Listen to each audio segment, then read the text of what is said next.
আমরা পাতন এবং ঊর্ধ্বপাতন নিয়ে পড়াশোনা করব। তো পাতন এবং ঊর্ধ্বপাতন এটা আছে হলো এসএসসি কেমিস্ট্রির তৃতীয় অধ্যায়ের একটা অংশ।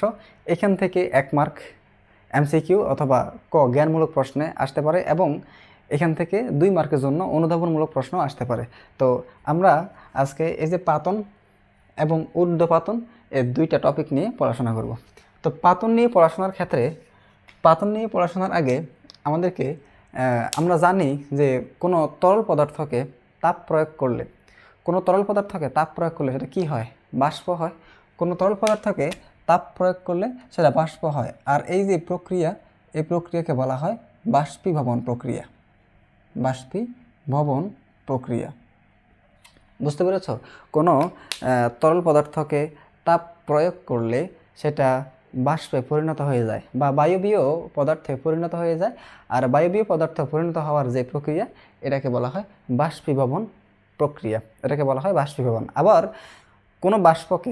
কোনো বাষ্পকে যদি তাপ হ্রাস করে, তাপ শোষণ করে, তাপ শীতলীকরণ করে পুনরায় তরল পদার্থে আনা হয়, তাইলে সেটাকে বলা হবে শীতলীকরণ প্রক্রিয়া। সেটাকে বলা হবে ঘনীভবন প্রক্রিয়া। সেটাকে বলা হয় ঘনীভবন প্রক্রিয়া। কি বলেছিলাম? যখন বাষ্প থাকে, বাষ্প কীভাবে উৎপন্ন হয়েছে? বাষ্প কীভাবে তৈরি হয়েছে জানো? বাষ্প তৈরি হয়েছে হলো তরল পদার্থকে তাপ প্রয়োগ করছে, তাহলে বাষ্প তৈরি হয়েছে। তো বাষ্প থেকে যখন আবার তাপ হ্রাস করা হবে, বাষ্প থেকে যখন তাপ শোষণ করা হয়, শীতলীকরণ করা হয়, তখন সেটা ঘন হয়ে যায়, আবার তরল পদার্থে পরিণত হয়ে যায়। আর এটাকে বলা হয় ঘনীভবন প্রক্রিয়া।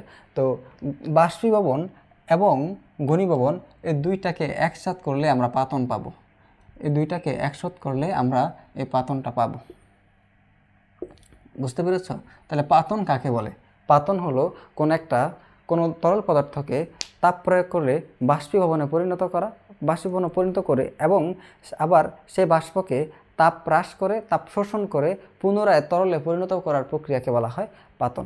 এই ছিল পাতন নিয়ে পড়াশোনা। এবার যদি আমরা ঊর্ধ্বপাতন নিয়ে একটু পড়াশোনা করি। ঊর্ধ্বপাতন মানে হলো কি জানো?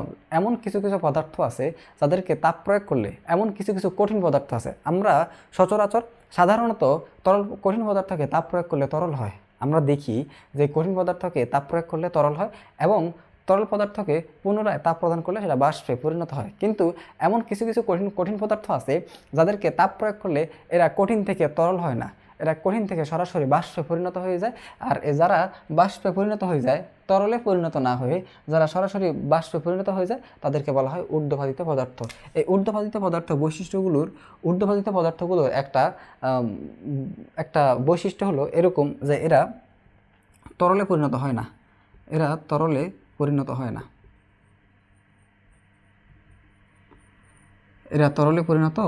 না। অর্থাৎ এদেরকে যখন তাপ প্রয়োগ করব, তখন এরা কঠিন থেকে সরাসরি বাষ্পে পরিণত হয়। কঠিন থেকে সরাসরি বাষ্পে পরিণত হয়ে যায়। এটা হচ্ছে ঊর্ধ্বপাতিত পদার্থের যে প্রক্রিয়া, যে বৈশিষ্ট্য, সেটা। এখন ঊর্ধ্বপাতিত পদার্থ এরকম কারা আছে? তোমার বইয়ের মধ্যে আছে হলো NH4Cl, অ্যামোনিয়াম ক্লোরাইড, যার বাণিজ্যিক নাম হলো নিশাদল, যেটাকে নিশাদল বলে। এরপর হচ্ছে C10H6O, কর্পূরও এক প্রকারের ঊর্ধ্বপাতিত পদার্থ। এরপর হলো C10H8, ন্যাপথালিন, এটাও হলো ঊর্ধ্বপাতিত পদার্থ। কার্বন ডাইঅক্সাইড ঊর্ধ্বপাতিত পদার্থ, আয়োডিন ঊর্ধ্বপাতিত পদার্থ এবং অ্যালুমিনিয়াম ট্রাইক্লোরাইড ঊর্ধ্বপাতিত পদার্থ। এরা কেউই তরলে পরিণত হয় না। এদেরকে তাপ প্রয়োগ করলে এরা সরাসরি কঠিন থেকে বাষ্পে পরিণত হয়ে যায়। এখান থেকে ঊর্ধ্বপাতন থেকে কিভাবে প্রশ্ন আসবে? এখান থেকে প্রশ্ন আসবে হলো, প্রথম কথা হলো 1 মার্কে এর মধ্যে জ্ঞানমূলক প্রশ্নের মধ্যে আসতে পারে যে ঊর্ধ্বপাতন কাকে বলে বা ঊর্ধ্বপাতিত পদার্থ কাকে বলে। এরপরে প্রশ্ন আসবে যে নিচের কোনটি ঊর্ধ্বপাতিত পদার্থ অথবা নিচের কোনটি ঊর্ধ্বপাতিত পদার্থ নয়। এই হলো 1 মার্কের জন্য প্রশ্ন, তুমি এমসিকিউতে অথবা জ্ঞানমূলকে পেতে পারো। আবার এখান থেকে 2 মার্কের প্রশ্ন আসে অনুধাবনমূলকের মধ্যে যে প্রশ্নগুলো আসে খতে 2 মার্কের জন্য প্রশ্নগুলো আসে। কেমনে প্রশ্ন আসে? হলো যে নিশাদল একটি ঊর্ধ্বপাতিত পদার্থ, ব্যাখ্যা করো। অথবা নিশাদল তরলে পরিণত হয় না, ব্যাখ্যা করো।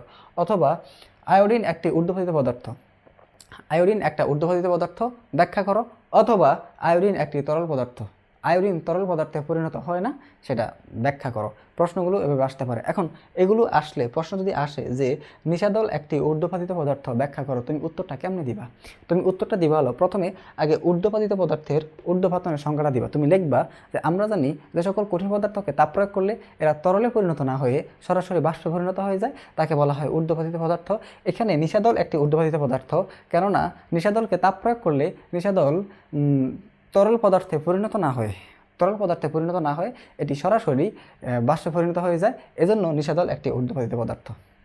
বুঝতে পেরেছ? তো ছোট্ট একটা ভিডিওতে আমি এখান থেকে প্রশ্ন আসে দেখলাম, আমি এই যে টেস্ট করে দেখলাম যে পাতন কাকে বলে, ঊর্ধ্বপাতন কাকে বলে, নিচের কোনটি ঊর্ধ্বপাতিত পদার্থ, অথবা নিচের কোনটি ঊর্ধ্বপাতিত পদার্থ নয়, অমুক একটা ঊর্ধ্বপাতিত পদার্থ ব্যাখ্যা করো, অথবা নিশাদল একটি ঊর্ধ্বপাতিত পদার্থ ব্যাখ্যা করো, নিশাদল তরলে পরিণত হয় না, ব্যাখ্যা করো। এই প্রশ্নগুলো আসে, এজন্য এই অংশটুকু থেকে একটা টিউটোরিয়াল আপলোড করার প্রয়োজনীয়তা অনুভব করেছি।